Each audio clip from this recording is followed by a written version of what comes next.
Psalm 119. Gimel.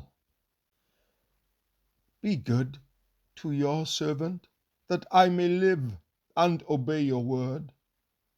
Open my eyes to see the wonderful truths in your instructions.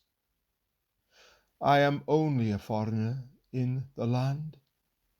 Don't hide your commands from me. I am always overwhelmed with a desire for your regulations.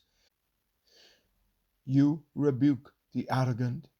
Those who wander from your commands are cursed. Don't let them scorn and insult me, for I have obeyed your laws. Even princes sit and speak against me, but I will meditate on your decrees. Your laws please me. They give me wise advice.